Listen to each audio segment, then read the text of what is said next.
नमस्कार, जयाज किचन मध्ये आपले मनापासून स्वागत। आज आपण भेंडीची भाजी करणार आहोत। त्यासाठी मी भेंडी अशी चिरून घेतली।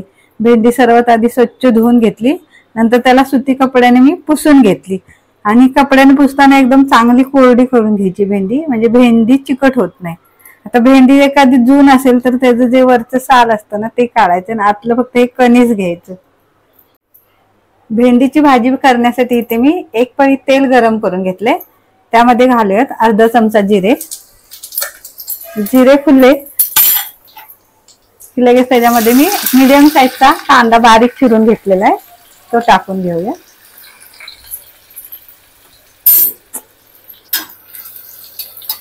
आता कांदा पण छान भाजून घेऊया।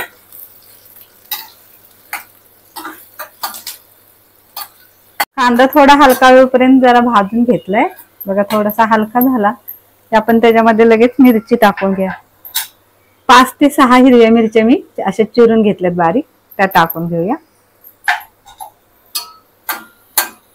आता मिरची पण आपल्याला भाजायची, त्यामुळे कांदा थोडासा भाजून घेतल्यानंतर मिरची टाकायची। आता मिरची पण आपल्याला भाजायची, त्यामुळे थोडा वेळ कांदा पण भाजला जातो त्याच्याबरोबर, नाहीतर तो करपेल। आता 1-2 मिनिट आपण मिरची पण थोडी भाजून घेऊया। आता तेलामध्ये 1 मिनिटभर आपण मिरची पण चांगली भाजून घेतली। आता त्याच्यामध्ये टाकूयात आपण अर्धा चमचा हळद आणि लगेचच आपण त्याच्यामध्ये भेंडी टाकून घेऊया।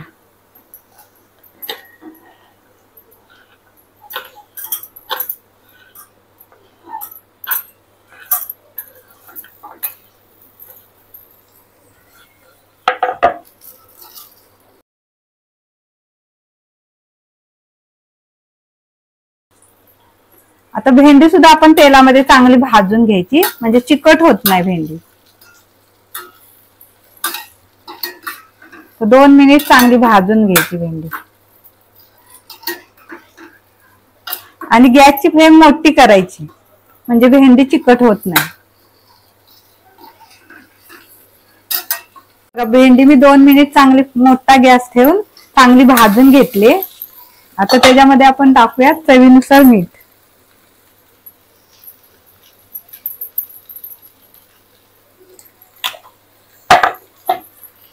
पुन्हा हे मीठ चांगलं मिक्स करून घेऊया।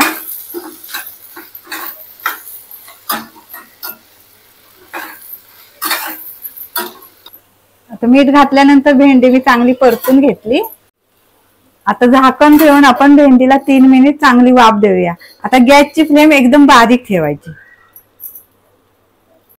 आता बघा, मंद गॅसवर मी 2 ते 3 मिनिटं चांगली भेंडीला वाफ काढून घेतली। आपली भेंडी अजिबात चिकट झालेली नाहीये। आता भेंडीला अजून आपल्याला 2 मिनिटं असंच परतून घ्यायचे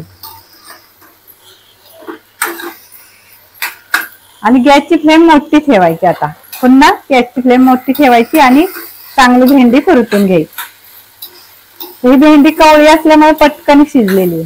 मसाले घातले नाही तरी पण भाजी चवीला खूप छान लागते। तुम्ही ह्या पद्धतीने भाजी नक्की करून बघा। 2 मिनिटं पुन्हा मी फुल गॅसवर चांगली भेंडी परतून घेतली। आता भेंडीची भाजी बघा आपली तयार झाली। भेंडी पण चांगली शिजलेली आहे। ही भेंडी कवळी होती, त्यामुळे काय झालं, ती पटकन शिजली। जर जून असेल भेंडी तर थोडा वेळ जरा जास्त शिजवून घ्यायची। तर ही भेंडीची आपली भाजी तयार झाली, आपण सर्व करूया। भेंडीची भाजी तयार झाल्यानंतर काय करायचं, भेंडीची भाजी अशीच ओपनच ठेवायची। म्हणजे काय होतं, जर तुम्ही झाकून ठेवली तर ते ताटाला उष्णतेमुळे पाणी सुटणार आणि ते पाणी पुन्हा भाजीमध्ये पडणार आणि भाजी चिकट होणार। तर ही भाजी आता अशीच उघडी ठेवायची आणि थंड झाली ना पूर्ण भाजी, मग त्याच्यावर झाकण ठेवायचं।